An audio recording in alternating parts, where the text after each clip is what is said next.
तो last class में empirical formula molecular formula कर दिया था। आप बेटा आप लोगों की आज पहली क्लास है ना, ठीक है। तो आज टॉपिक तो स्टार्ट हो रहा है नया, फिर भी आपको अगर ऐसा लगे कि चीजें नहीं समझ आ रही तो मेरे को बताना। लास्ट क्लास में सबसे पहले ये बता दो आप लोगों को कोई डाउट है या नहीं है।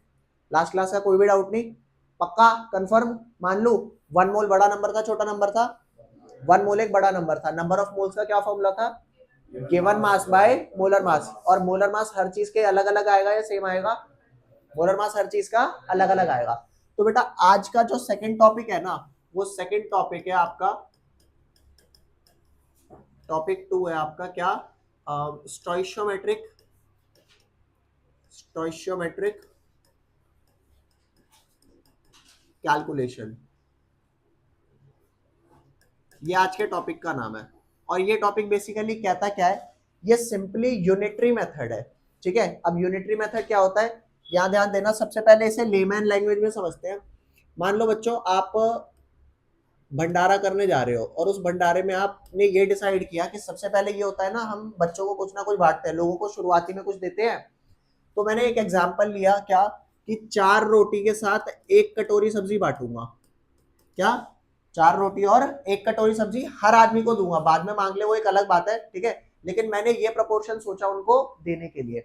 अब सिंपल सी बात है, अगर 4 रोटी है तो 1 कटोरी सब्जी, 8 रोटी है तो 2 कटोरी सब्जी। अब तुमसे एक क्वेश्चन पूछता हूं, मान लो बेटा मेरे पास 20 रोटियां पड़ी हुई हैं और 7 कटोरी सब्जी पड़ी है, तो क्या चीज कम प्रेजेंट है और क्या चीज ज्यादा है? हाँ, रोटियां कम है। क्यों? क्योंकि सिंपल सी बात है, 20 रोटियों में कितने लोग खा पाएंगे? 20 रोटी में 5 लोग। क्यों? क्योंकि एक इंसान को कितना देना है? 4 रोटी। 2 को कितनी हो गई? 8। 3 को कितनी हो गई? 12। 4 को 16 और 5 को 20। ये समझ आ गई? तो अगर मैं इनके हिसाब से पूछूं तो कितने लोग खा पाएंगे? इनके हिसाब से पूछूं तो सिर्फ 5% खा पाएंगे। लेकिन अगर मैं सब्जी के हिसाब से पूछूं तो कितने लोग खा पाएंगे? सब्जी कितने लोगों के लिए अवेलेबल है? 7 लोगों के लिए। लेकिन जब मैं भंडारा करता हूं तो मैं सबको सारी चीजें दूंगा ना। अब ये तो है नहीं कि ये 5% के लिए अवेलेबल है और ये 7% के लिए अवेलेबल है। तो एक काम करते हैं, 5 लोगों में रोटियां बांट देते हैं और उन 5 को क्या मिल जाएगी? सब्जी।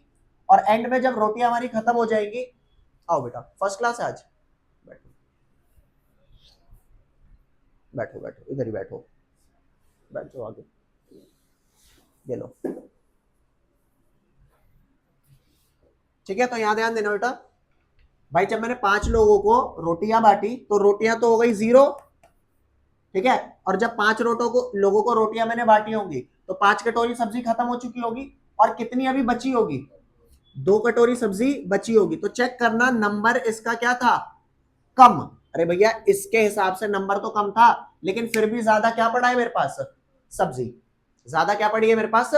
इस बात को समझना कि प्रपोर्शन इंपॉर्टेंट होता है, नंबर इंपॉर्टेंट नहीं होता। मैंने पहले ही डिसाइड किया था ना कि 4 रोटी पे 1 कटोरी सब्जी दूंगा। तो जैसे ही मेरी 20 रोटियां खत्म हुई, कितनी कटोरी सब्जी खत्म हो गई थी? 5। उसमें बचा क्या? अब 2 कटोरी सब्जी बच गई और रोटियां खत्म हो गई। तो आप बताओ सबसे पहले किसने लिमिट लगाई कि अब आगे भंडारा नहीं चलेगा? रोटी ने या सब्जी ने? रोटी ने लिमिट लगा दी। तो रोटी को बोलूंगा लिमिटिंग रिएजेंट। क्या बोलूंगा? रोटी को बोलूंगा लिमिटिंग रिएजेंट। और जो मेरी सब्जी हो गई यहां पर क्या हो गई? वो एक्सेस रिएजेंट। और एक्सेस रिएजेंट बेटा हमेशा क्या होता है? बच जाता है। एक्सेस रिएजेंट हमेशा क्या हो जाता है? बच जाता है। तो इस बात को आप समझना कि जो प्रपोर्शन आपका डिफाइन हुआ है, जो भी प्रपोर्शन डिफाइन हुआ है, उसके अकॉर्डिंग जो भी आप कैलकुलेशन कर रहे हो सकता है कोई चीज पहले खत्म हो जाए और हो सकता है दूसरी चीज बच जाए। तो जो चीज बेटा पहले खत्म हुई है ना, उसको मैं नाम देता हूं लिमिटिंग रिएजेंट। क्या नाम देता हूं बेटा? Limiting reagent. तो यहां पर लिमिटिंग रिएजेंट हमारा कौन हुआ? रोटियां। और सब्जी क्या हो गई? Access reagent. ठीक है भाई, मैंने अभी सिंपल क्या बताया इस बात को समझना।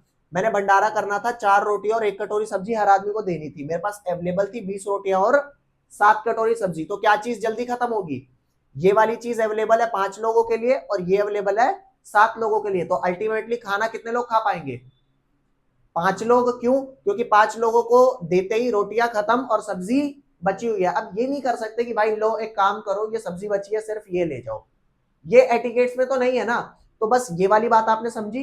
तो इसमें आप ये भी समझ गए जो पहले खत्म हो रहा है वो लिमिटिंग रिएजेंट है और जो बाद में खत्म हो रहा है वो एक्सेसिव रिएजेंट है। लिमिटिंग रिएजेंट खत्म, एक्सेसिव बच गया, तो बचे हुए का अमाउंट हम निकाल लेंगे। ये बात समझ में आई। चलो अब इसी चीज को हम एक्सप्लेन करते हैं क्या, कॉन्सेप्ट में, कि भाई एक बात बताओ, अब तुम जब कॉन्सेप्ट पढ़ोगे तो कॉन्सेप्ट में क्या लगाओगे।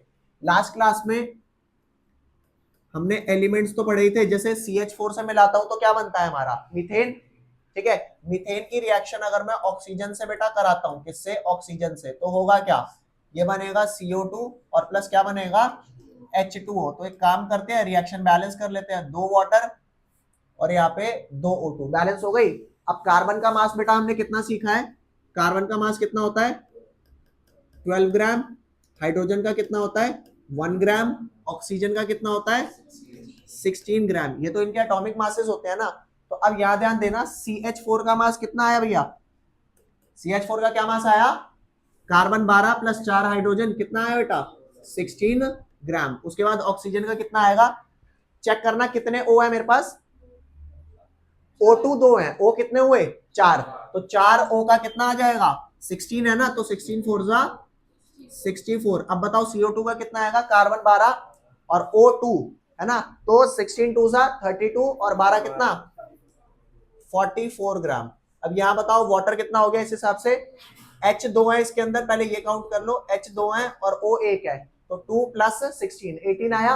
अब क्योंकि टोटल कितने हैं वाटर, 2 मॉलिक्यूल है ना, तो 18 इंटू 2 36 ग्राम। अब यहां से आपको एक प्रोपोर्शन मिल गया।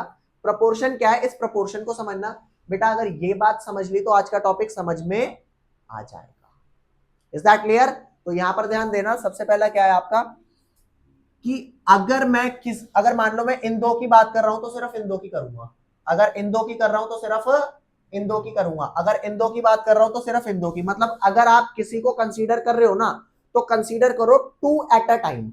जैसे मैंने आपसे क्वेश्चन पूछा कि अगर 16 ग्राम CH4 है तो बताओ CO2 कितना बन रहा है। अगर 16 ग्राम में CH4 लेता हूं तो CO2 कितना बन रहा है 44। और अगर मैं ये CH4 16 ना लेके 8 लूंगा तो ये कितना बनेगा, क्या बनेगा 44, नहीं बनेगा, कितना बनेगा 22। Is that clear. सोच करके देखो, अगर ये 16 ग्राम ले रहा हूं तो ये कितना यूज हो रहा है 64। Is that clear. तो अगर ये 16 का डबल कर दूंगा 32, तो ये क्या 64 में काम चल जाएगा, नहीं, कितना चाहिए होगा 128। चलो अब बात करो, ऑक्सीजन अगर 64 है तो ये कितना बन रहा है 44, ये अगर 64 है तो ये कितना बन रहा है, मींस जो मेरी बैलेंस केमिकल इक्वेशन थी उससे जो मैंने मासेस निकाले ना, वो मेरे को एक रिलेशन दे रही है। क्या दे रही है, एक रिलेशन, की भाई अगर मैं इतना होता हूं तो तुम कितना होने वाले हो। Is that clear. अब क्वेश्चन ये है, वैसे तो आप देखो मैं आपको छोटे छोटे कॉन्सेप्ट है ना अभी क्लियर करा के चलूंगा, ताकि बाद में जब वो छोटे कॉन्सेप्ट हम यूज करें ना तो ये ना हो अरे भाई बता दे क्या हो रहा है ये, है ना। तो इसलिए मैं पहले लेट करके चलूंगा कि हाँ बोलो। हाँ बेटा, नेक्स्ट टॉपिक है ना आपका कॉन्सेंट्रेशन टर्म है, उसके बाद आपका एटॉमिक मास है। जब हम एटॉमिक मास पढ़ेंगे ना तो वहां से आपको मैं क्लियरिफाई करवा दूंगा कि कब यू यूज करना है, कब ग्राम यूज करना है। ठीक है, यूनिफाइड और ग्राम में क्या फर्क है, ये सारी चीजें बता दूंगा। मतलब वो हमारा एक मेजर टॉपिक है, क्योंकि वहां से क्वेश्चन अच्छे खासे निकलते हैं। मैंने बताए थे ना कितने मेजर टॉपिक है, 5, जिसमें से हम कितने कर चुके हैं, एक परसेंटेज कॉम्पोजिशन और एक हम कौन सा कर चुके हैं, स्टैंडर्ड टेम्परेचर एंड प्रेशर, है ना।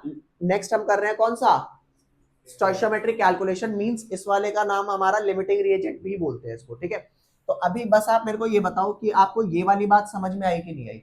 अब सिंपल सी बात है, यहाँ पे अगर मान लो कोई कह रहा है कि यार देखो ये तो वो मासेस है जो मेरे अकॉर्डिंग टू रिएक्शन है, अब आपने कितना लिया है CH4 वो तो डिपेंड करेगा ना आप पे, है। मान लो ये 16 अगर 44 बना रहा है अकॉर्डिंग टू द रिएक्शन, तो 8 कितना बनाएगा 22। मैं लेट कर लेता हूं यार, मेरे को बड़ी दिक्कत हो रही है कैलकुलेट करने में, एक्स लेट कर लो, बोलो हाँ या ना, एक्स लेट कर लो। तो यहाँ पे क्या लिखूंगा मैं सॉल्व करने के लिए, यहाँ एक टेबल बनाऊंगा मास ऑफ CH4 और यहाँ बेटा एक टेबल क्या बनाऊंगा, मास ऑफ CO2। तो चेक करना भैया एक चीज को, कि यहाँ पर अगर CH4 मेरा 16 ग्राम होता है तो CO2 कितना बनता है 44, तो ये अगर 8 ग्राम होगा तो ये कितना बनेगा x। अब अगर बेटा मैं इसको कैलकुलेट करता हूं, अगर इसको मैं कैलकुलेट करता हूं तो क्या आएगा 16 by 44 is equal to 8 divided x, बोलो हाँ या ना। ठीक है, तो यहाँ से x की वैल्यू क्या आ जाएगी, क्रॉस मल्टीप्लाई, ये आ जाएगा 8 इंटू 44 होल डिवाइडेड 16। तो कितना आया बेटा, कट पिट करके जल्दी बताओ। 8 वन जा 8 टू जा कितना आया, 22 ग्राम। तो बेटा ये बात जब मैंने इसको जस्ट हाफ किया था तो आपने कहा चल भाई ये भी हाफ हो जाएगा और ये वैल्यू कितनी हो गई 22। लेकिन इन केस, हाँ बोलो, जी बिल्कुल, वो हाँ वो फिर उसी प्रोपोर्शन में चलेंगे ना, और उसी हिसाब से फिर ये भी हाफ चाहिए होगा। उसको लिख तो कहीं भी नहीं सकते ना, इसे मैंने CO2 वगैरह आगे लिख दिया फिर। हाँ तो उससे क्या दिक्कत है, कोई दिक्कत नहीं। ठीक है, ये बात समझ में आई। ठीक है, अभी इसको क्वेश्चन पे कैसे अप्लाई करना है उसका बेस बना रहे हैं, फिर क्वेश्चन करेंगे। ठीक है, यहां पर आ जाओ। तो अब बेटा इस बात को समझना तसल्ली से कि अब यहाँ पे 8 ग्राम की जगह अगर मैं कुछ और लिख करके दे दूं 3 ग्राम, तो सॉल्व कर लोगे। क्या करना है, 16 देता है 44, तो 3 कितना देगा, x। Is that clear? ये बात समझ में आई या नहीं आई? क्या ऐसा हो सकता है कि मैं सिर्फ CH4 लूं और ऑक्सीजन ना लूं और ये बना दूं? नहीं पॉसिबल। अरे आपको वो कंपोनेंट दूसरा चाहिए ना, तो बेटा जब ये आपको 8 चाहिए तो ये वाला कितना चाहिए, तब जाके वो 22 बनेगा। अदरवाइज मैंने तो सिर्फ हिसाब इससे लगाया कि अगर ये भाई साहब इतने हैं तो ये कितने बनेंगे 22। ये तो जस्ट हिसाब लगाया है भाई, चाहिए तो वो सारे कंपोनेंट ना। समझ पा रहे हो? ठीक है, इसको फटाफट नोट करो जल्दी से। ये अगर आपको समझ में आ गया तो आज के क्वेश्चन का मैं आपको प्रोसीजर समझाऊंगा और आज का टॉपिक कवर हो जाएगा। ठीक है, ये मेजर टॉपिक में आता है, बहुत ज्यादा, बहुत बड़ा मेजर टॉपिक है ये। लिखो फटाफट लिखो बेटा इसे, बिल्कुल तसल्ली से लिखना।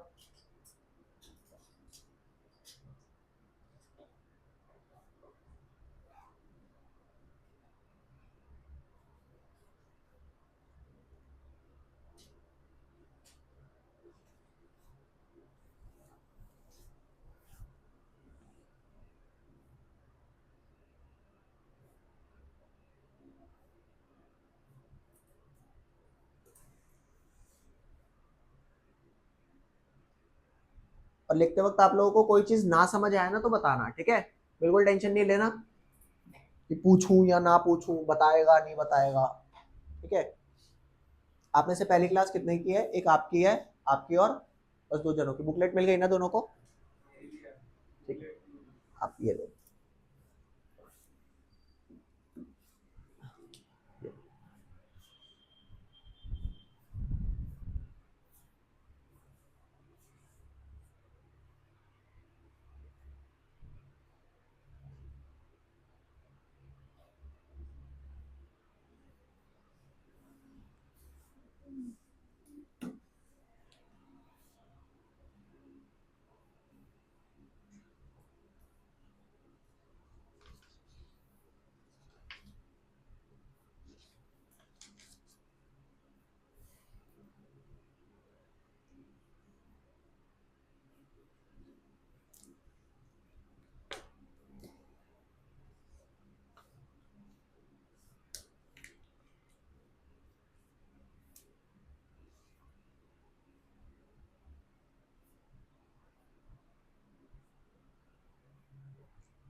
लिख लिया?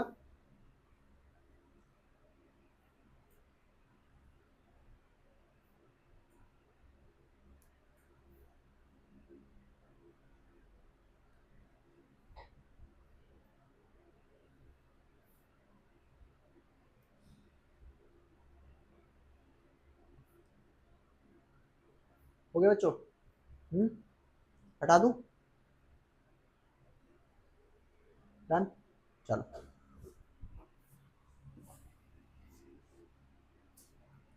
ये आ जाओ। अब इसी चीज को हम यूज करते हैं कॉन्सेप्ट पे, ठीक है, कि क्वेश्चन क्या आएगा और कैसे हमारे को आंसर करना है। तो बेटा क्वेश्चन देखना, क्वेश्चन लिखो।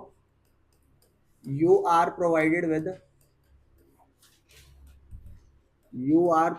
with 50 gram CH4 and 150 gram oxygen. ठीक है, कैलकुलेट फर्स्ट, क्या कैलकुलेट करोगे?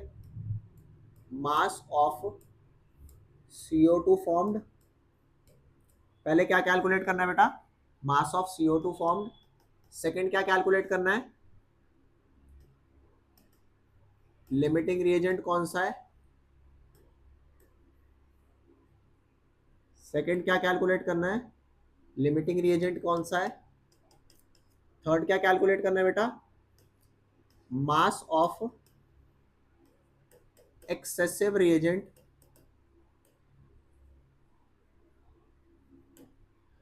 Left behind. Mass of excessive reagent पीछे कितना बच गया है वो कैलकुलेट करना है। ठीक है जी। किस वाले में? पिछले वाले में अभी लिमिटिंग रिएजेंट अब समझाऊंगा कि कैसे पता लगाते हैं। पहले वाले में तो बस मैंने आपको ये प्रोपोर्शन बताया कि अगर रिएक्शन में आपको सबके एलिमेंट्स के मास गिवन है तो आप रिएक्शन से क्या मास आ रहे हैं वो निकाल लोगे, और अगर कोई एक अदर मास गिवन है तो उससे दूसरे का मास रिलेट करना, ये आपको बताया लिमिटिंग रिएजेंट। अब आप समझोगे। करें स्टार्ट? हाँ, यहाँ ध्यान देना बेटा, क्योंकि यहाँ पे CH4 और ऑक्सीजन की बात कर रहा है और CO2 की बात कर रहा है, तो हमारी जो रिएक्शन हो गई वो रिएक्शन कौन सी हो गई? वो रिएक्शन देखना भैया हमारी कौन सी हो गई? ये तो सेम हो गई ना, CH4 plus 2O2 gives CO2 plus water. ये तो हमारी रिएक्शन सेम हो गई। इसमें अगर मैं बात करूं कि मास क्या क्या गिवन है, ये अगेन वही मेरा 16 ग्राम हो गया, ये कितना हो गया 64 ग्राम, ये 44 ग्राम, और ये कितना हो गया बेटा 2 वाटर है ना 36 ग्राम। Is that clear? अब आप बताओ, ये वाले मास तो वो है ना जो रिएक्शन क्या बोलती है, ठीक है, बट क्या CH4 हमारे को 16 ग्राम प्रेजेंट है? नहीं, कितना प्रेजेंट है 50। क्या ऑक्सीजन मेरा 64 है? ना, दिस इज आर प्रोवाइडेड मास। तो ये वाला मास कितना है बेटा 50 ग्राम, और ये वाला मास कितना है बेटा 150 ग्राम। तो बेटा ध्यान देना, जब भी आप कोई काम करने चलते हो तो आप पहले एस्टिमेट लेते हो ना, बताओ भाई ये काम कैसे होगा, क्या एस्टिमेट लेते हो ना। तो मैं एक काम करता हूं, मैं एस्टिमेट ले लेता हूं। मैं सबसे पहले ये पूछता हूं CH4 से कि आप बताओ आप कितना CO2 बनाने के लिए राजी हो, पूछ लूं? बोलो। तो चेक करना, यहाँ पे एक टेबल बनाएंगे, क्या? मास ऑफ CH4, और नेक्स्ट टेबल क्या बनेगी बेटा? Mass of CO2। तो मान लो अगर 16 ग्राम मेरा बनाता है 44 ग्राम, तो 50 ग्राम कितना बनाएगा? एक्स लेट कर लो बेटा, बोलो। एक्स की वैल्यू निकालेंगे, क्या आएगी, कैसे सॉल्व करेंगे? वही 16/44 is equal to 50 divided by x. तो यहां से x की वैल्यू सॉल्व होके क्या आएगी 137.5 ग्राम। Is that clear? कोई इशू यहां तक? ये कैलकुलेट करना सिखा चुका हूं। अब भैया हमने इससे तो पूछ लिया कि आप कितना बना रहे हो, और ये भाई साहब कितना बना रहे हैं 137.5 ग्राम। मतलब जब मैंने इनसे पूछा तो कितना बना रहे हैं ये 137.5। अब एक बार इससे एस्टिमेट ले लूं, क्या तुम भी इतना बनाने के लिए राजी हो? आओ पूछ लेते हैं। जब आपने इससे पूछा कि आप कितना बना रहे हो, तो मान लो ये बना रहा है 64 ग्राम 44, तो क्या जरूरी है 150 ग्राम इतना ही बनाएगा? नहीं ना। तो यहां पे मैं इसको लेट कर लेता हूं, कितना बना रहा है y। तो बेटा एक टेबल और बनाऊंगा, और वो टेबल मेरी क्या होगी? मास ऑफ, अब किसका मास कंसीडर करूंगा CH4 या oxygen? Very nice, mass of oxygen. और नीचे क्या कंसीडर करूंगा बेटा? मास ऑफ CO2, क्योंकि मेरे को फाइनली दोनों से चेक किसका करना है CO2 का। तो यहां से 1644 दे रहा था, 50 दे रहा है 137.5। यहां पे कितना है भैया, यहां पे चेक करना, 64 ग्राम दे रहा था 44 ग्राम। तो बताओ 150 ग्राम कितना देगा? y लेट कर ले, y कैलकुलेट करेंगे कितना आएगा 64 divided by 44 is equal to 150 divided by y। तो यहां से जो बेटा मेरा y निकल के आता है ना, वो आता है 103.125 ग्राम। आ गया? तो मैं लिख दूं y की वैल्यू कितनी आई है, बोलो बेटा कितनी आई है y की वैल्यू 103.125 ग्राम। तुम में से कोई बच्चा इस बात का रीजन बता सकता है कि ये ज्यादा क्यों बन रहा है और ये कम क्यों बन रहा है? बहुत सिंपल सा रीजन है कि यार आपने CH4 इतना लिया, देखो ये प्रपोर्शन में भी तो कम चाहिए, सिर्फ 16 चाहिए 44 बनाने के लिए, तो 50 से तो ज्यादा बनेगा ही, और ये 64 चाहिए 44 बनाने के लिए, तो 150 से कितना बनेगा, जितना बना उसने दे दिया। तो बेटा चेक करना इन दोनों में से कौन सा वो रिएजेंट है जो CO2 का ज्यादा अमाउंट नहीं बना पा रहा, O2। तो बताओ लिमिटिंग रिएजेंट कौन है, O2। ये बात समझ में आई? तो क्या मैं यहाँ पे आंसर लिख दूं लिमिटिंग रिएजेंट का, लो भाई लिख दो, लिमिटिंग रिएजेंट का आंसर हो गया ऑक्सीजन। क्यों ऑक्सीजन हुआ? क्योंकि भाई तुम उतना बना ही नहीं पा रहे। तो अब आप बताओ मास ऑफ CO2 कितना बनेगा, अकॉर्डिंग टू ऑक्सीजन या अकॉर्डिंग टू CH4? नहीं, क्यों नहीं बनेगा CH4 की हेल्प से? क्योंकि CH4 बनाने के लिए राजी था 137, लेकिन जैसे ही 103 अमाउंट बना होगा 103.125, तो बताओ ऑक्सीजन क्या खत्म नहीं हो गया होगा? अरे बोलो भाई, अल्टीमेटली CO2 बनेगा किसकी हेल्प से, CH4 प्लस। तो जब CH4 ने 103.125 बनाया होगा तब ऑक्सीजन से भी उतना बना होगा। अब ऑक्सीजन क्या बचा है आगे फर्दर बनाने के लिए, आगे बनाने के लिए। ये बात नहीं आई ना समझ? दोबारा समझो, दोबारा समझो। मान लो अंबानी है, ठीक है, और मान लो मैं हूं या मेरे पापा है, ठीक है। मेरे पापा कह रहे हैं कि यार एक फंक्शन करते हैं, बजट मेरा 10 लाख रुपए का है। अंबानी कहेगा ठीक है मैं ओके हूं। मेरे पापा कहेंगे यार बजट में चलो बढ़ा देता हूँ 20 लाख कर देता हूँ, तो अंबानी को कोई डाउट है क्या उसमें? अगर फंक्शन का बजट 20 लाख कर दिया तो अंबानी को कोई दिक्कत है क्या? चलो अभी अंबानी यूं बोलता है कि एक काम करते हैं बजट 5 करोड़ कर देते हैं, तो मेरे घर वाले कर पाएंगे? क्यों नहीं कर पाएंगे? रीजन, हमारा बजट उतना इनहांस नहीं हो सकता। तो अगर ये कंफर्म हो रहा है कि भाई पार्टी करेंगे तो दोनों साथ में करेंगे वरना नहीं करेंगे, तो उसका फंक्शन होगा या नहीं होगा वो किस पे डिपेंड करेगा, अंबानी पे या हमारे घर वालों पे? अंबानी पे नहीं करेगा भाई, हमारे पे करेगा। क्योंकि वो तो कितना भी खर्चने के लिए राजी है, लेकिन उसने सोचा है ना कि भैया नहीं आपके साथ करेंगे। लिमिटिंग रिएजेंट का एक सिंपल मतलब ये होता है, जब मैंने आपको पीछे कॉन्सेप्ट बताया था बेटा 20 रोटी और 7 कटोरी सब्जी, और प्रपोर्शन क्या था 4 रोटी और 1 कटोरी सब्जी, तो इसमें जो लोग खा रहे थे वो किसके हिसाब से खा रहे थे, जो कम प्रेजेंट था या जो ज्यादा था? जो ज्यादा। अरे भाई सिंपल सी बात है, जब 20 रोटियां आपकी यूज हो गई होंगी मतलब 5 लोगों ने खाना खाया होगा, 5% ने, और तब कितनी कटोरी सब्जी यूज हुई होगी? 5 के बराबर ही तो यूज हुई होगी। अब 5 लोगों को खाना खिला दिया तो रोटियां कितनी बची और सब्जी कितनी बची? 2 कटोरी सब्जी बची। तो क्या आप ऐसा करते हो कि लो जी मेहमान आया है घर में, अब उसे रोटी मत दो, सिर्फ सब्जी सब्जी देते रहो? भाई तुम लेट आए हो, हम क्या करें? ऐसा हमारे एटिकेट्स में होता है क्या? किसी को भी खाना दोगे तो पूरा दोगे कि नहीं दोगे? तो आप बताओ, अगर रोटी कम थी और सब्जी ज्यादा प्रेजेंट थी एज अ प्रोपोर्शन, तो किसके हिसाब से आप भरपूर लोगों को खिला पाओगे, रोटी के हिसाब से या सब्जी के हिसाब से? सब्जी के हिसाब से। क्यों नहीं? सब्जी है ज्यादा। बोलो भाई, रोटी खत्म हो गई ना, अब खाली सब्जी सब्जी देता रहूं क्या? बोलो भाई, तुम खाना खाते हो तो उसमें सारी चीजें डाल के खाते हो ना, ये थोड़े कि यार सब खत्म हो गया एक काम करता हूँ एंड में नमक बचा है वही खा लेता हूँ पेट भर लूंगा।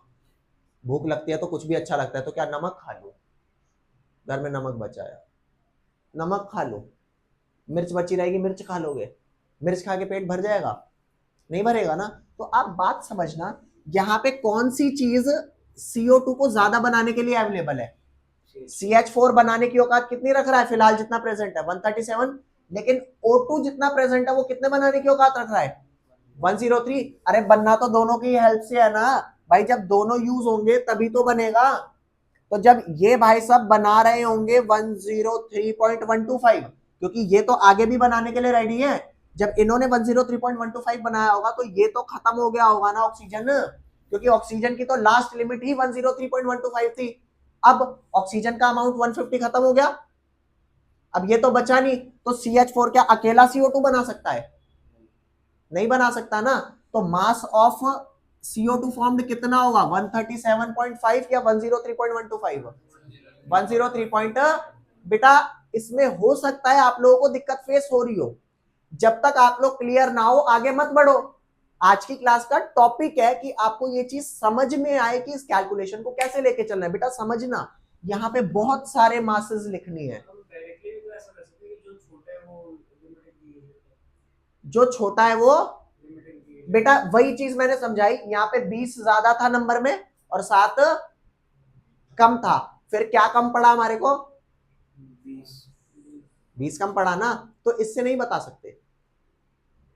आई समझ नहीं आई? अच्छा सोच करके देखो ये। अच्छा और एक और चीज, ये 50 ग्राम था ना, ये कम वैल्यू है या ये कम वैल्यू है? कम वैल्यू तो 50 है।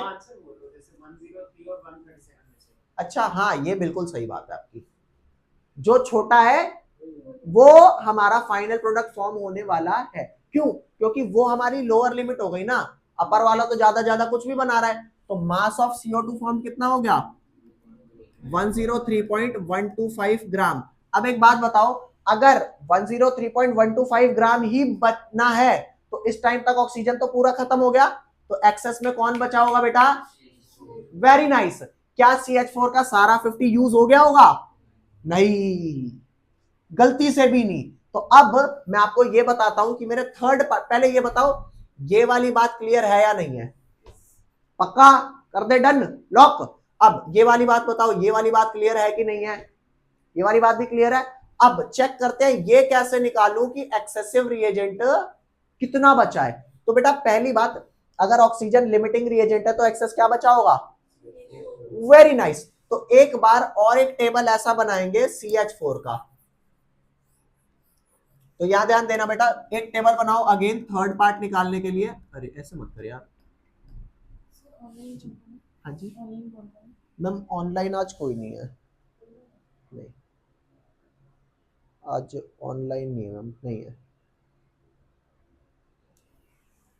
ठीक है बच्चों, एक बार ये नाम भी अनाउंस कर देना जो नहीं है, तो नहीं किया।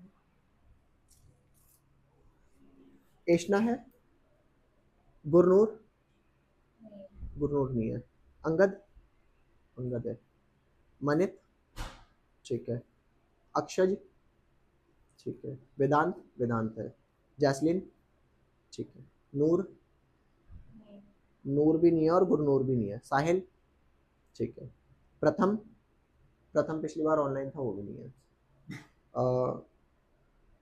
दिव्यांशा, दिव्यांशा भी नहीं होगी, और बाकी अर्नव, त्रिमन और जयदेव। और कोई है जिसका नाम नहीं दिया हुआ? हो गया ना? तो बेटा यहाँ ध्यान देना, थर्ड वाला पार्ट क्या है बेसिकली?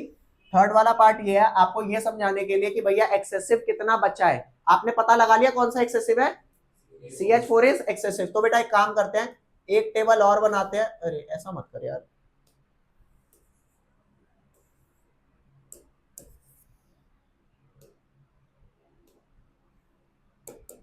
तो यहां ध्यान देना, मास ऑफ CH4 एक बार और टेबल बनाओ, किसके साथ? Mass of CO2। तो CH4 16 कितना दे रहा था? 44। तो अभी बताओ क्या सारा का सारा 50 यूज हुआ होगा? नहीं ना। तो अब मैं एक काम करता हूं, इसको लेट कर लेता हूं W। क्या लेट कर लेता हूं? अरे X लेट कर चुका हूं, Y लेट कर चुका हूं, ठीक है। तो अब ये कितना बना है मास ऑफ CO2? 137। तो कितने से बन रहा था? 50 से। लेकिन क्या सारा 50 यूज हुआ है क्या? नहीं। कितना बना है CO2? 103.125। क्योंकि यहीं पे तो आकर के बेचारे ऑक्सीजन ने दम तोड़ दिया, और जब ऑक्सीजन ने दम तोड़ दिया तो CH4 भी आगे रिएक्ट थोड़े कर पाएगा ऑक्सीजन के बिना। उसने कहा ठीक है भाई, तुम इतना बनने में मेरा कितना क्वांटिटी यूज होगी ये मैं कैलकुलेट कर लेता हूं। इतना तो कंफर्म है ना कि सारा का सारा 50 तो यूज नहीं हो रहा होगा।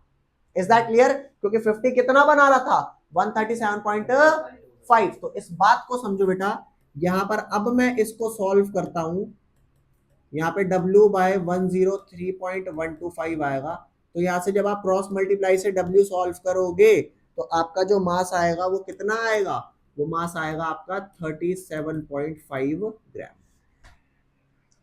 तो सारा यूज नहीं हुआ ना, और सारा यूज एक्चुअल में होना भी नहीं था। तो अब आप बताओ mass of CH4 left behind कितना हुआ।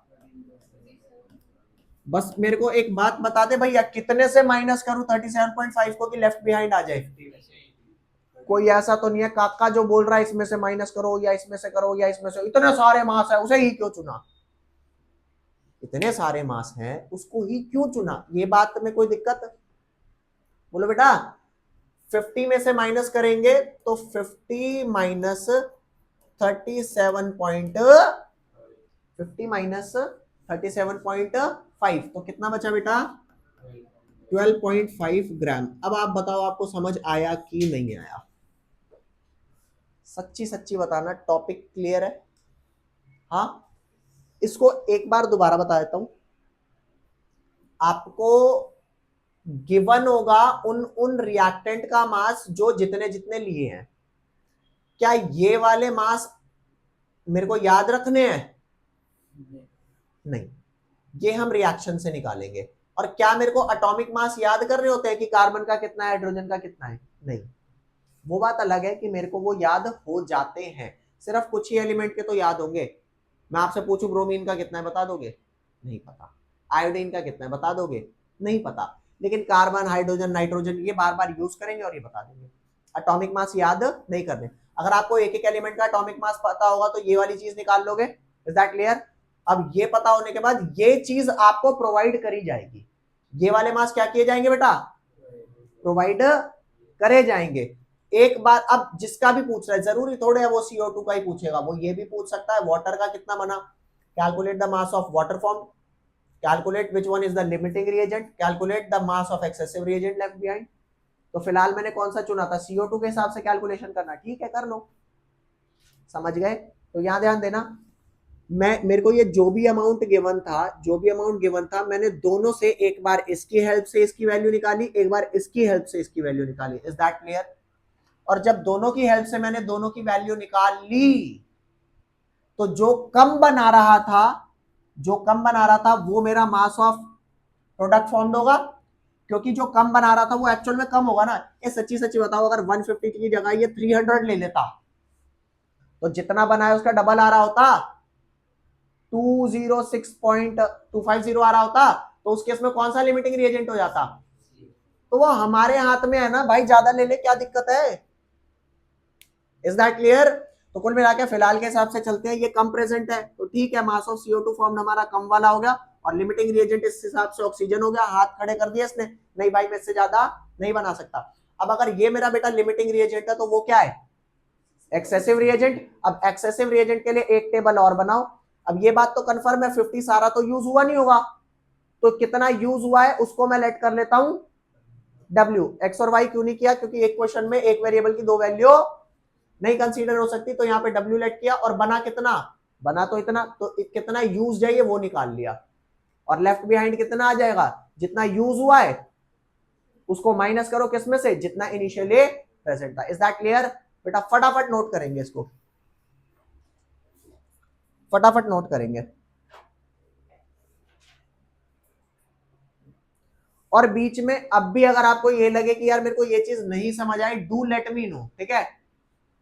आपको ये नहीं सोचना बताएगा नहीं बताएगा, पूछू ना पूछू समाज क्या सोचेगा, अरे समाज जो मर्जी सोचे यार, छोटे से कमरे में हमारा कितना बड़ा समाज है, ठीक है। इसे फटाफट लिखो भैया।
हम्म अगर इसके बाद उसका H2O को निकालना होता तो मास H2O का, तो उसके बाद हम सीधे 12.5 से कर सकते हैं। 12.5 से नहीं, बताता हूँ। आपका यूज एक्चुअल में CH4 कितना हुआ है, 37.5। तो इसका 37.5 जब यूज हुआ होगा ना, तब इसका 150 भी तो यूज हुआ होगा,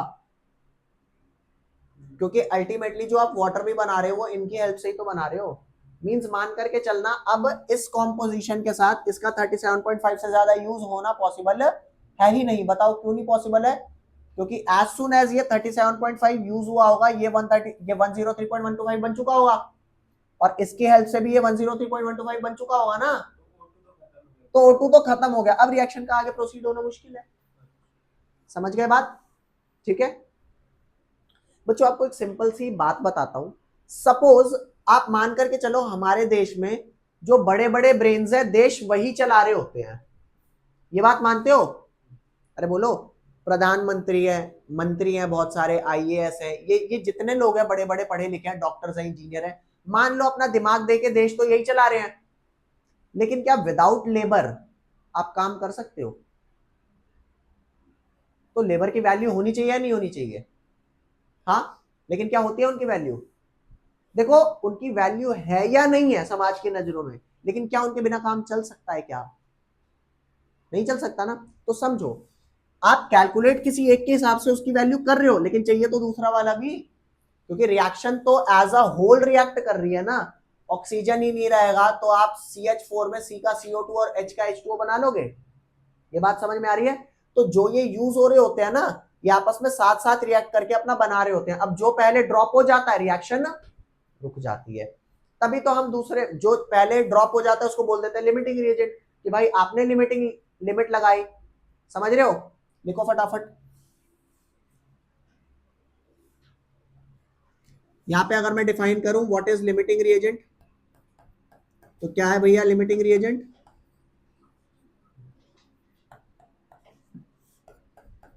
the reactant which get consumed, which gets consumed earlier, ठीक है, in a chemical reaction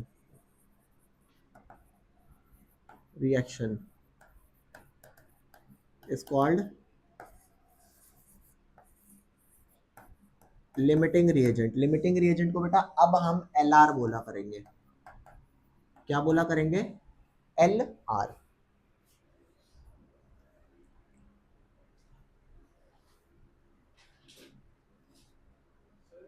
इसमें H2 बनेगा ही।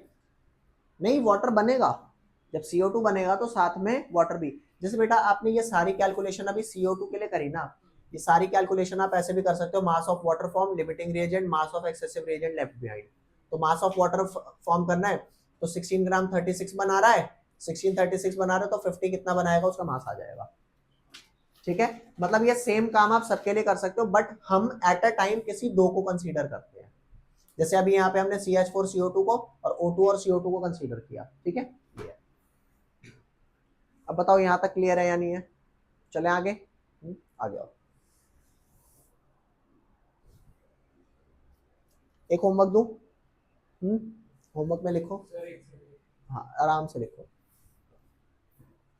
बस एक चीज पे फोकस करना कि आपको एटलीस्ट क्लास में अगर चीजें ना समझ आए तो आगे मत बढ़ो, क्योंकि अगर आप आगे बढ़ोगे ना और आधे दिमाग से क्लास अटेंड करोगे तो अभी तो क्या है, अभी तो शुरुआत चल रहा है, अभी तो नया नया सेशन स्टार्ट हुआ है ना, जस्ट पेपर देके हम उठे हैं।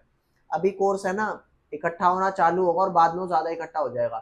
तो कोशिश करते हैं कि जब हमने क्लासेस पहले स्टार्ट कर दी हैं तो हम पहले से सारी चीजें जो होमवर्क वगैरह वो सारा करके रखेंगे, क्योंकि जितना ज्यादा आप क्वेश्चन करोगे ना अल्टीमेटली बेनिफिट उसी का मिलेगा।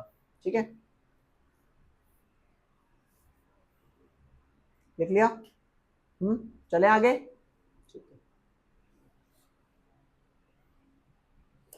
नेक्स्ट क्वेश्चन है,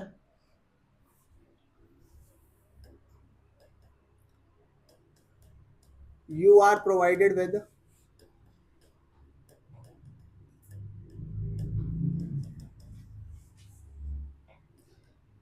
140 gram of nitrogen and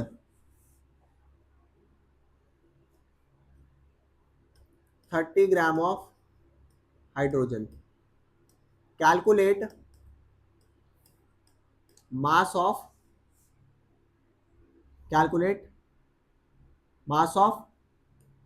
ammonia formed. Second क्या बेटा? सेकंड क्या है? Limiting reagent. Third mass of excessive reagent left behind. बेटा ट्राई करेंगे. सबसे पहले ये बताओ कि रिएक्शन क्या बैठेगी नाइट्रोजन और हाइड्रोजन की. N2 plus 3H2 gives 2 ammonia. बेटा एक चीज आपको प्रोवाइडेड है, नाइट्रोजन का मास होता है 14, ठीक है, और हाइड्रोजन का मास कितना होता है 1. तो आप बताओ N2 का मास कितना हो गया 28 ग्राम. हाइड्रोजन का कितना हो गया 3 नहीं हुआ बेटा. टोटल जितने लिखे हैं उन सबका 6 ग्राम. अमोनिया का कितना हो गया? N का 14 है, H का कितना है 3, तो 14 प्लस 3 17. लेकिन कितने मॉलिक्यूल है? 2 है ना, तो कितना हुआ 34 ग्राम. Is that clear? अब क्या ये भाई ये तो वो था ना कि स्टोइशियोमेट्री कहती क्या है कि जब मैं इतना रहूंगा तो तुम कितने बनोगे, जब मैं इतना रहूंगा तो तुम कितने बनोगे. Is that clear? तो यहां पर ध्यान देना. अब इनके एक्चुअल कितने अमाउंट गिवन है बेटा? नाइट्रोजन गिवन है 140 ग्राम. हाइड्रोजन कितना गिवन है 30 ग्राम. तो अब सबसे पहले इसका निकालूं. सबसे पहले किसकी हेल्प से निकालूंगा? नाइट्रोजन की. तो बेटा यहाँ टेबल बना, मास ऑफ नाइट्रोजन और सेकंड क्या आएगा बेटा? Mass of ammonia. तो बेटा बता कितना बनेगा? 28 से कितना बन रहा है 34. तो जल्दी बताओ 140 से कितना बनेगा? एक्सलेट कर ले बेटा, एक्सलेट कर ले. तो क्या वैल्यू आएगी? डिवाइड करेंगे 28 by 34 is equal to 140 by x.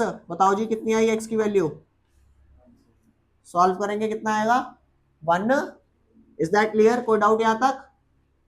170. Calculation ठीक है ना? 10 2.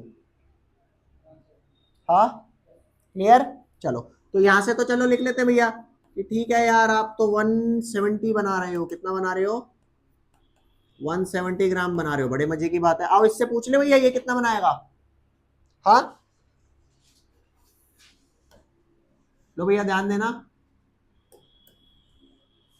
मास ऑफ नाइट्रोजन का एक टेबल बनाते हैं. ओ क्या बात है, तुम तो जगे हुए हो क्लास में. मास ऑफ हाइड्रोजन का एक और मास ऑफ NH3 का. बता बेटा क्या क्या वैल्यू आएंगे? 6 बना रहा है कितना? तो अगला 30 कितना बनाएगा बेटा? Y. ये ले कितना बना रहा है? हाँ कितना आया? 6 by 34 is equal to 30 by Y. तो क्या आया बेटा? Y की वैल्यू कितनी आई? ये भी उतनी आ गई. क्या कर रहा है भाई? ये भी भाई साहब उतना ही बना रहा है. तो बताओ मास ऑफ अमोनिया फॉर्म कितना हुआ? क्या ये हमारी खुशनसीबी है कि दोनों बराबर बना रहे हैं? कितना दुखी है देखो. है बोलो क्यों दुखी है? ये भी 170 बना रहा है और ये भी 170 बना रहा है. तो मींस कोई नहीं बचा ना. अच्छा चलो एक रियल लाइफ एग्जांपल लेते हैं. जब मम्मी घर में खाना बनाती हैं तो रात को ये होता है क्या थोड़ा बहुत बच गया है?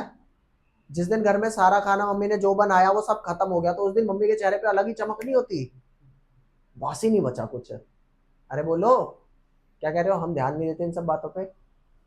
कोई नहीं, अब इस बात को नोटिस करना, जिस दिन सारा खाना खत्म हो जाता है ना, उन्हें ये सुकून होता है कि यार जो बनाया था सारा सबने खा लिया, किसी को कम नहीं पड़ा, कुछ ज्यादा नहीं पड़ा। क्योंकि अक्सर जो बच जाता है ना, वो घर वालों को फिर जनरली यही होता है, मम्मी खाती है फिर, या फिर बच्चों को बाद में मिलता है, ओए खाओ। ठीक है, तो समझना बेटा, इसने भी 170 बनाया और इसने भी 170 बनाया, मतलब दोनों इक्वल बनाने के लिए राजी हैं। मतलब जब ये खत्म होगा तब ये खत्म हो जाएगा। तो बेटा बता, मास ऑफ अमोनिया फॉर्म कितना आया? 170 ग्राम। बताओ बेटा, लिमिटिंग रिएजेंट कोई आया क्या? No, limiting reagent no. अब अगर कोई लिमिटिंग रिएजेंट नहीं है तो कोई एक्सेसिव भी नहीं होगा, और जब कोई एक्सेसिव नहीं होगा तो mass of excessive reagent left behind 0। इस बात में कोई डाउट? ठीक है बेटा, अब आप बताओ यहां तक समझ आया कि नहीं आया? कोई भी अठन्नी चवन्नी इशू इसमें? कोई इशू है क्या? कोई भी इशू नहीं है। ठीक है, इसे लिख लो फटाफट। और बेटा आप एक काम करो, आपकी ना बुकलेट ये दे रखी है, निकालो बुकलेट फटाफट। ये फटाफट बुकलेट निकालेंगे बेटा,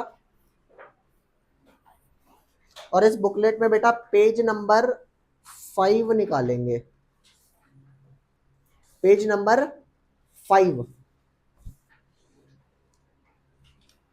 पेज नंबर 5 निकालेंगे, और इसमें होमवर्क मार्क करेंगे। Question number 1, question number 1 homework है आपका। उसके बाद आपका होमवर्क क्या है? क्वेश्चन नंबर 5, क्वेश्चन 1 और क्वेश्चन 5। और बेटा क्वेश्चन 3 एक बार यहां ध्यान देना। क्या देना? क्वेश्चन नंबर 3 यहां पर ध्यान। एक छोटी सी चीज और बची है, वो समझा रहा हूं आप लोगों को, बताऊं? यहां ध्यान देना। अभी तक मैंने आपको जो रिएक्शन गिवन थी, जैसे मान लो ये था आपका N2, क्या था ये? N2, और ये क्या था? 3H2, और ये क्या था बेटा? 2NH3। Is that clear? जिन बच्चों की लास्ट क्लास, जो बच्चे लास्ट क्लास में प्रेजेंट थे ना, उन्हें थोड़ा ज्यादा आएगा, आज वालों को थोड़ा हो सकता है कम आए, तो इस बात को आप समझना।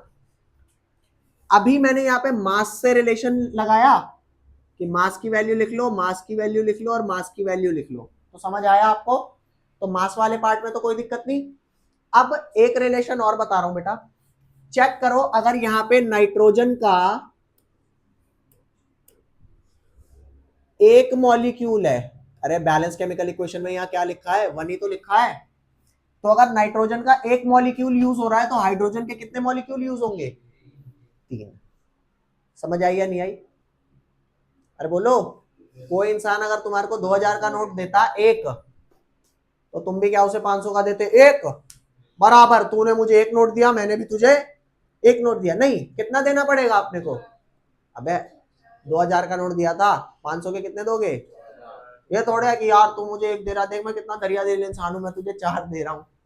ये बात समझ पा रहे हो? तो बेटा चेक करना, जो काम आपने अभी मास की हेल्प से किया, मास की हेल्प से आप समझ गए। सोचो अगर इसका एक मॉलिक्यूल नाइट्रोजन का है तो इसके कितने यूज हो रहे हैं? जब इसका एक यूज हुआ, इसके 3 यूज हो रहे हैं, और इनके कितने बन रहे हैं? Very nice. तो क्या मैं इन कोफिशिएंट को as a informative part use कर सकता हूं क्या? कर तो सकते हो। चेक कर कैसे? इसका एक मॉलिक्यूल यूज हो रहा है इसके 3 के साथ, तो इसके कितने बन रहे हैं? तो चेक कर बेटा, 1 + 3 क्या 4 होता है? होता होगा मैथमेटिक्स में, साइंस में नहीं होता। साइंस में, अरे साइंस में 1 और 3 4 नहीं। ठीक है, और यहां पर ध्यान दें, सोच के देखो, अगर इसके 2 मॉलिक्यूल होते तो इसके कितने चाहिए थे? वाओ, और इसके ओहो, समझ आ गई? मान लो इसके 1 डजन मॉलिक्यूल है, 1 डजन बोले तो कितना? तो इसके कितने चाहिए? 36 डजन,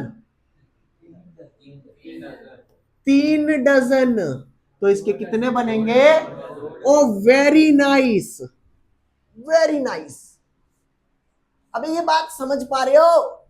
अच्छा सब छोड़ो, मान लो इसके 1 मिलियन मॉलिक्यूल है, इसके ओहो क्या बात, इसके ओहो 2 मिलियन, ओ अच्छा लग रहा है, क्या बात है, हमारे भी इतने सब्सक्राइबर हो जाए हैं, बोलो रे। और बेटा जिन बच्चों ने लास्ट क्लास में मोल समझ लिया है, क्या समझ लिया है, मोल्स, तो बेटा वो बच्चे, ए 1 मोल कितना हुआ करता था, 6.022 इंटू 10 की पावर, और ये नंबर बड़ा है छोटा है, बहुत बड़ा है, बड़ा नहीं है, बहुत बड़ा है।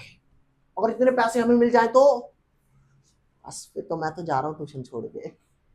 ए आप बच्चों की जिनकी आज पहली क्लास है ना बेटा, आपको 1 मोल नहीं पता, ठीक है, आपको 1 मोल नहीं पता, जस्ट चिल। बस जिनको पता है बेटा वो आंसर कर दो। अगर यहाँ पे 1 मोल मॉलिक्यूल N2 के हैं तो इसके कितने चाहिए, 3 मोल्स, और ये कितने बनेंगे, 2 मोल्स। तो ये जो नंबर है आगे, ये मेरे जरूरी नहीं है ये मोल्स ही है, जरूरी नहीं है ये मॉलिक्यूल्स ही हैं, जरूरी नहीं है ये डजन है, ये एक वो रेशो है कि किस रेशो में आपको चीज बढ़ानी या घटानी। आप बस इतना बताओ ये समझ आया कि नहीं आया। बेटा नए बच्चों से बस मैं एक ही बात बोलूंगा, छोटी सी, अगर ये वाली बात क्लियर नहीं है, do not take any tension. इससे पहले वाला जितना भी कराया, क्या ये वाली बातें क्लियर है आपको, आप लेट आए थे थोड़ा, पक्का, क्या ये कैलकुलेशंस आप कर लोगे, कर लोगे। और आपको मैंने कौन कौन से क्वेश्चन होमवर्क में दिए बेटा, क्वेश्चन 1 और, हाँ, और एक चीज याद रखना, क्वेश्चन 1 में Mn यूज हो रहा है, Mn का जो एटॉमिक मास है बेटा 55 लोगे, और जो क्लोरीन है उसका मास 35.5 लोगे। बेटा अगर इतना आपने कर लिया तो ये 2 क्वेश्चन आप नेक्स्ट क्लास में करके आए, उसके बाद मैं आपको नेक्स्ट टॉपिक, और नेक्स्ट टॉपिक के बाद आपके देखो मेजर पोर्शन आपके 2 ही रह गए हैं, ठीक है। और एक चीज की कोशिश करना, अगर आप कर पाओ, अगर आज की क्लास आपको अच्छी लगी हो, क्लास से ना 5 मिनट्स पहले आओ। द रीजन, ताकि हम एग्जैक्टली 4:30 स्टार्ट कर पाए। समझ आ रही है बात, ठीक है बेटा, थैंक यू सो मच, मिलते हैं इन द नेक्स्ट क्लास।